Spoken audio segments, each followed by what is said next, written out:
नमस्कार। मैं स्वप्निल और आप the news launcher Uttar Pradesh Uttarakhand देख रहे हैं।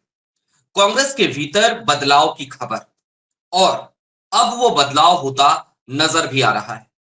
लेकिन आज की तारीख में बात उन तीन नेताओं पर करनी जरूरी है जिनको आने वाले दिनों में बड़ी जिम्मेदारियां देने की तैयारी चल रही है। कौन है वो तीन नेता, इस पर भी बात करेंगे और ये भी बात करेंगे कि उन तीनों नेताओं की काबिलियत क्या है। लेकिन दो नेताओं की बात कैसे छोड़ दी जाए, उन दो नेताओं की जिनको लेकर लोग ये कहने लगे कि भाई ये तो भारतीय जनता पार्टी के स्लीपर सेल की तरह काम करते हैं। कांग्रेस में बड़े पदों पर बैठे हैं लेकिन लगातार नुकसान पहुंचा रहे हैं।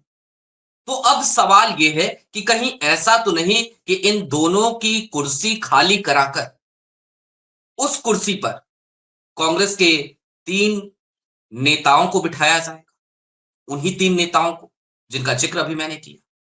तो सबसे पहले जरा समझ लीजिए कि किन दो नेताओं की बात मैंने करी जिनकी कुर्सी जा सकती है और एक की कुर्सी तो जाना तय हो चुका है।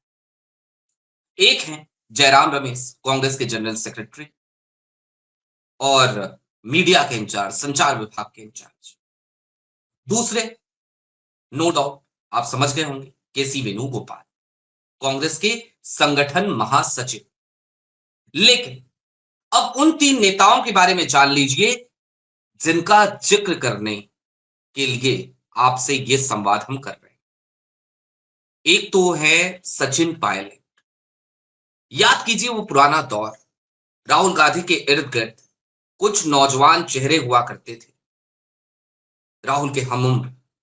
एक उनमें सचिन पायलट होते थे, ज्योतिरादित्य सिंधिया होते थे, कुंवर आरपीएन सिंह होते थे, जितिन प्रसाद होते थे।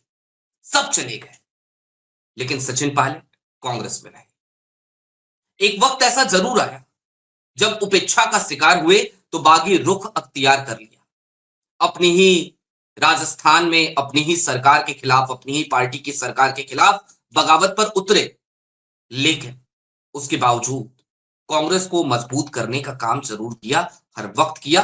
हर वक्त कांग्रेस के साथ खड़े रहे वो सचिन पायलट। दूसरे, नॉर्थ ईस्ट का चेहरा, तरुण गोगोई के बेटे, पूर्व मुख्यमंत्री के बेटे गौरव गोगोई, लोकसभा में कांग्रेस के उपनेता भी हैं सदन में।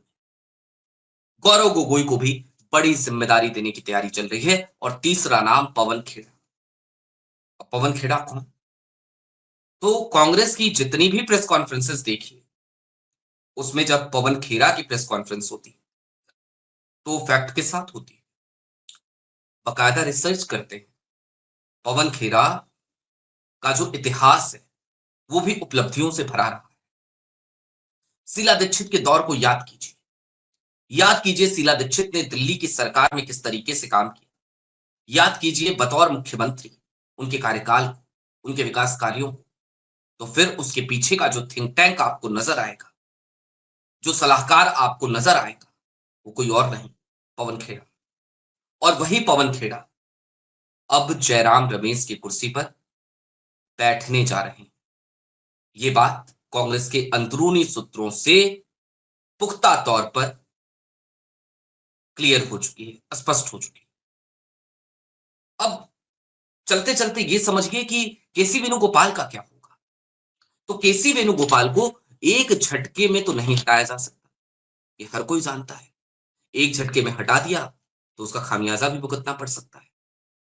लेकिन ऐसे में तैयारी इस बात की चल रही है कि उनको हटाया ना जाए, बल्कि उनके अधिकारों को धीरे धीरे कम किया जाए। अब केसी वेणुगोपाल संगठन महासचिव, पूरे देश में कांग्रेस के संगठन महासचिव, लेकिन उनके संगठन महासचिव रहते कांग्रेस 30 से ज्यादा चुनाव हार जाती है। संगठन कहीं दिखता नहीं है, संगठन है लेकिन घरों में सोया पड़ा है, उसको जोड़ने की कोशिश नहीं की जाती। कांग्रेस और कांग्रेस के आम कार्यकर्ता के बीच में जो दूरियां हैं वो और ज्यादा बढ़ती हुई नजर आती हैं इनके कार्यकाल के दौरान। तो अब कुछ ऐसे चेहरों की जरूरत है जो संगठन महासचिव के तौर पर जब काम करे, जब जीएसओ हो, तो फिर वो अपने कार्यकर्ताओं को जोड़ सके। और ऐसे में वही दोना, सचिन पायलट और गौरव गोगोई, कांग्रेस के भीतर तैयारी इस बात की कि अब एक संगठन महासचिव से काम चलेगा नहीं, 3 संगठन महासचिव बनाए जाए।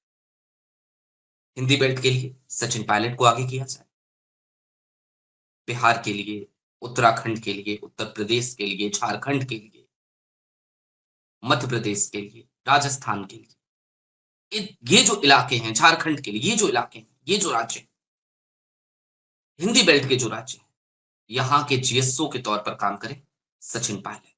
लंबे समय से कांग्रेस का आम कार्यकर्ता इस बात की मांग भी करता हुआ नजर आता है। और दूसरी तरफ गौरव गोगोई, नॉर्थ ईस्ट, असम से आने वाले, नॉर्थ ईस्ट का जो पूरा इलाका है, असम है, मणिपुर है, मेघालय है, अरुणाचल है, उधर के जीएसओ बनाया जाए गौरव गोगोई। कांग्रेस के भीतर ये रणनीति तो चल रही है, लेकिन ये रणनीति कितनी कारगर साबित होगी, ये देखना दिलचस्प होगा। और देखना तो ये भी दिलचस्प होगा कि इन तमाम फैसलों को अमली जामा कांग्रेस कब पहनाती है, कब मल्लिकार्जुन खड़गे, कब राहुल गांधी इन फैसलों पर अमल करते नजर आते हैं। बहरहाल जो भी होगा आपको अपडेट करते रहेंगे। अभी के लिए दीजिए इजाजत। ऐसे ही तमाम अपडेट्स, तमाम डेवलपमेंट्स के लिए जुड़े रहिए the news launcher Uttar Pradesh Uttarakhand के साथ। शुक्रिया।